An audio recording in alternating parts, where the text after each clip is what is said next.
C'est fermé, Lucie. Halo guys, apa kabar? Welcome back to my YouTube channel. Kali ini saya akan merangkum alur cerita film Martyrs. Martyrs, film yang dirilis tahun 2008, ini bercerita tentang seorang wanita yang berhalusinasi telah membunuh satu keluarga yang pernah menyekapnya waktu kecil. Film ini mengerikan karena memperlihatkan tubuh manusia yang bersimbah darah dan sudah dikuliti hidup-hidup. Sebelum melanjutkan ke alur cerita, jangan lupa klik tombol subscribe untuk mendukung channel ini agar berkembang. Dan jangan lupa nyalakan tombol lonceng notifikasinya agar kalian tidak ketinggalan video terupdate dari saya. Tanpa berlama-lama, langsung saja check it out.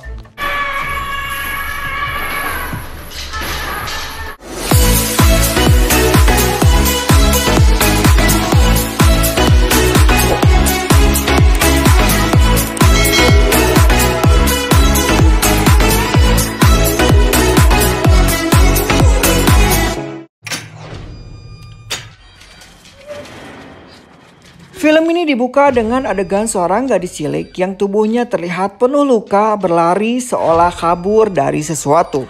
Adegan lalu berpindah ke sebuah panti asuhan di mana kita akan tahu bahwa gadis tersebut bernama Lucy dan ia memang baru saja kabur dari tempat ia diculik dan disiksa oleh orang tak dikenal. Di sana, Lucy bersahabat dengan Anna.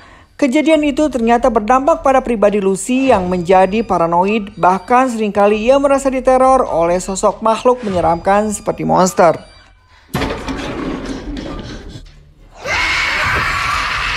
Cerita bergulir 15 tahun kemudian, di hari Minggu, di sebuah rumah, hidup sebuah keluarga, ayah, ibu dengan dua anak remaja. Tiba-tiba bel berbunyi, sang bapak kepala keluarga membuka pintu, lalu kita dikejutkan dengan kemunculan wanita misterius yang menembaki secara brutal keempat anggota keluarga itu satu persatu dengan sebuah shotgun. Wanita misterius tersebut ternyata adalah Lucy yang sudah beranjak dewasa. Ternyata Lucy meyakini bahwa orang yang baru saja ia bunuh adalah orang yang dulu menyiksanya. Lucy sempat bertanya kepada anak pria, apakah kau tahu apa yang orang tua melakukan? Lucy pun tanpa ampun membunuh anak pria, lalu dilanjutkan dengan memburu si anak perempuan yang mencoba lari dan bersembunyi di bawah tempat tidur. Tanpa ampun, Lucy pun menembaknya.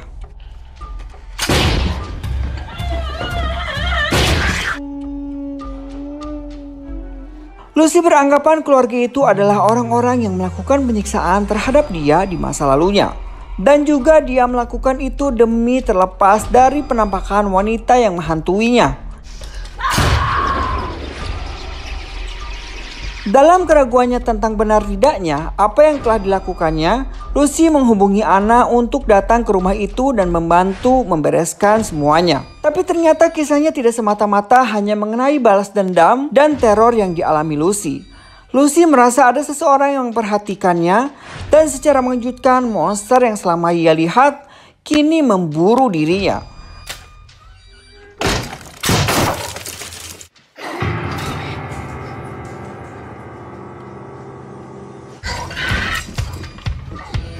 Monster itu menyayat punggung Lucy berkali-kali hingga pada akhirnya Anna datang dengan dihinggapi keraguan tentang apa yang telah Lucy lakukan. Melihat sebuah keluarga yang telah menjadi korban Lucy, Anna semakin ragu apa orang-orang ini benar-benar yang telah menyiksa Lucy di masa lalu. Lucy kembali meyakinkan Anna dengan memberi sebuah foto bahwa keluarga inilah pelakunya.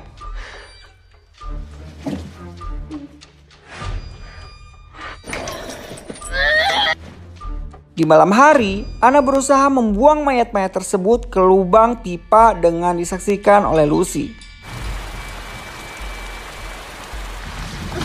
Tanpa Anna sadari, si ibu ternyata masih hidup dan berteriak.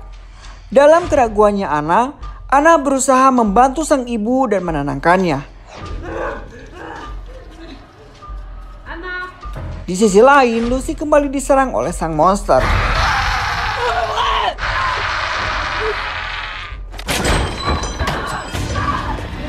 Adegan berulang kali terjadi penyiksaan terhadap Lucy oleh monster. Anna pun berhasil mendobrak pintu kamar Lucy. Mereka lari dan bersembunyi. Dan Lucy berteriak, "Apa yang kau inginkan? Aku sudah membunuh mereka semua. Saat kembali di flashback, ternyata Lucy kecil saat mencoba kabur. Sebelum Lucy melarikan diri, ia melihat seorang perempuan yang diikat oleh rantai. Opening yang kita lihat di scene awal, Lucy tidak sempat menyelamatkan wanita itu dan ia pun lari. Lucy berkali-kali meminta maaf karena tidak sempat menyelamatkannya.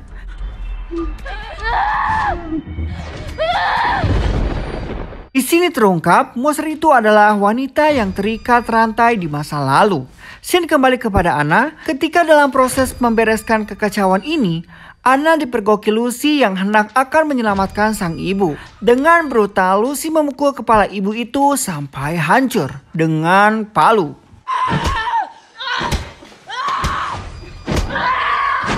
Lucy amat kecewa karena merasa Anna tidak percaya padanya dan mulai memihak kepada mereka. Lucy pun mulai mengamuk dan menghancurkan seluruh perabotan yang ada di sekitarnya.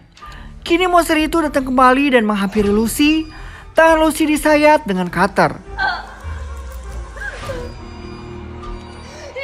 Kini kita mengetahui bahwa monster itu hanya bisa dilihat oleh Lucy tapi tidak terlihat oleh Anna.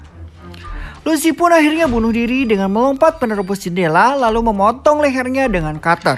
Anna pun yang melihatnya menangis histeris.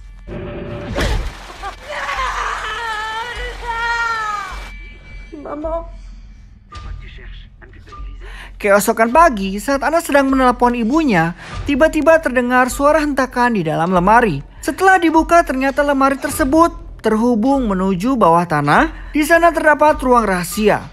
Anna melihat foto-foto yang mengerikan seperti potongan kepala dan wanita disiksa. Selain itu, dia menemukan kembali kotak pintu menuju bawah tanah lainnya. Setelah Anna buka dengan kunci melewati tangga, tanpa ia duga, Anna menemukan wanita kurus tanpa busana dengan diikat rantai. Matanya ditutup oleh besi, kulit wanita itu sangat rusak, banyak cakaran. Persis sama dengan monster yang menyerang Lucy pada waktu itu. Tanpa berpikir panjang, Anna segera membawa ke atas dan membersihkan lukanya.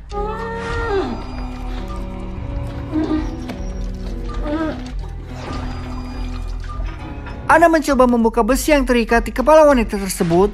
Sungguh sangat mengerikan. Besi itu terhubung dengan baut di kulit si kepala wanita. Anna pun berhasil membukanya dan menenangkan wanita tersebut. Setelah itu Anna merasa bersalah dan meminta maaf di hadapan mayat Lucy. Berulang kali ia meminta maaf. Singkat cerita, wanita yang diselamatkan Anna mengamuk. Anna pun berusaha menenangkannya, tapi tiba-tiba wanita itu ditembak oleh komplotan berbaju hitam.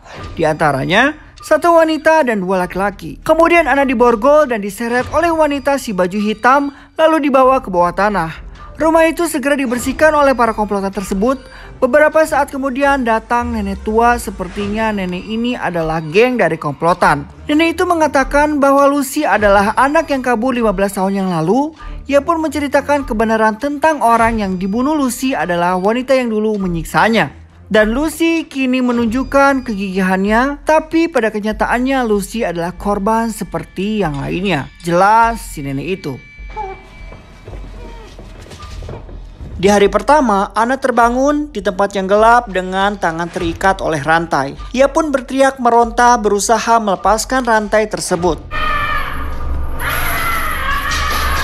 Di hari kedua, Anna masih berusaha meraba-raba tembok, mencari jalan keluar sampai ia tertidur di lantai. Di hari ketiga, ia dipaksa untuk makan. Seorang wanita menyuapi Anna secara paksa. Sepertinya makanan itu tidak enak, membuat Anna mual dan ditampar berkali-kali oleh wanita tersebut hingga memutahkan makanannya. Di hari keempat, seorang laki-laki datang menghampiri Anna lalu melepaskan ikatan rantai. Secara brutal, Anna ditampar, dihajar berkali-kali sampai babak belur. Adegan ini sangat sadis, tidak etis karena Anna yang begitu lemah dihajar oleh laki-laki kekar. Pasti membuat para penonton marah dan kesal. Di hari kelima, rambut Anna mulai dipotong pendek. Lalu kembali disuapi makanan secara paksa oleh si wanita. Di sini Anna mulai lemah dan kembali berusaha membuka borgol. Adegan selanjutnya kembali berulang, Anna dihajar oleh si laki-laki. Di scene ini lebih parah, membuat Anna babak belur dan mengeluarkan banyak darah di hidung dan mulutnya. Di hari berikut, rambut Anna kini sudah dipotong menjadi botak, lalu dimandikan secara kasar, dan adegan berulang kembali disiksa oleh si laki-laki. Di sini Anna mencoba berontak tapi tetap saja nihil.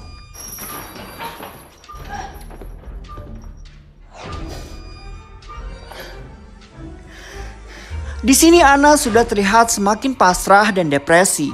Terlintas percakapan dirinya bersama Lucy. Ia kembali disiksa oleh sang pria sampai wajahnya babak belur tidak berbentuk. Keesokan hari, sang wanita berkata kepada Anna, semua akan baik-baik saja. Penderitaan ini akan berakhir, tinggal satu tahapan lagi. Lalu datang seorang pria membawa Anna ke sebuah ruangan, dan inilah tahap terakhir, yaitu Anna dikuliti secara hidup-hidup.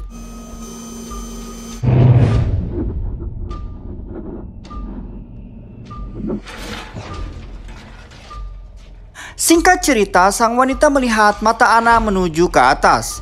Ia pun segera menelepon si nenek. Sesuai harapan nenek, Anna masih hidup dan persis tatapan mata Anna seperti dalam kumpulan foto-foto miliknya.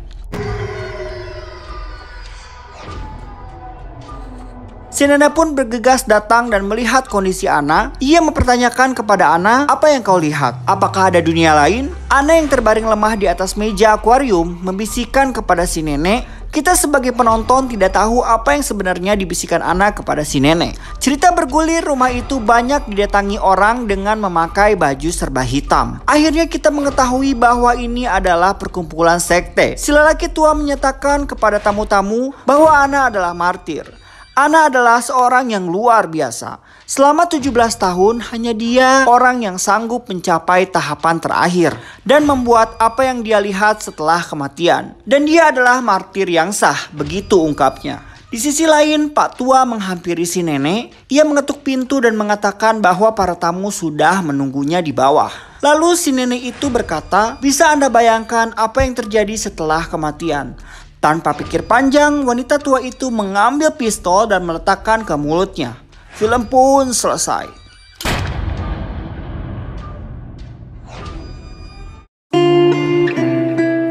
Saya akan jelaskan sedikit mengenai martir. Martir yang berarti bersaksi. Jadi dalam film Martyrs bercerita tentang kehidupan Lucy dan Anna yang menjadi korban radikal sebuah perserikatan rahasia atau sekte. Organisasi ini beranggotakan orang-orang yang sudah sangat terikat dengan sebuah keteraturan hingga pada satu titik mereka mengharapkan sebuah ketidakteraturan dalam kehidupannya. Mereka dibingungkan dengan pertanyaan mengenai kehidupan setelah kematian, tentang dunia lain, dan tentang segala hal yang tidak bisa untuk dimengerti oleh pikiran. Itulah yang menjadikan Lucy dan Anna sebagai subjek dari semua itu.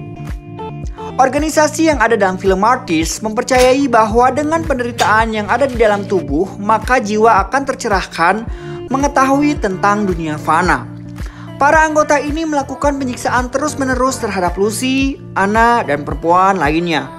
Mereka memaksa anak-anak perempuan itu untuk memakan makanan busuk, melakukan pemukulan, dirantai, dicambuk, disayat, dan dipasangkan plat besi di kepala.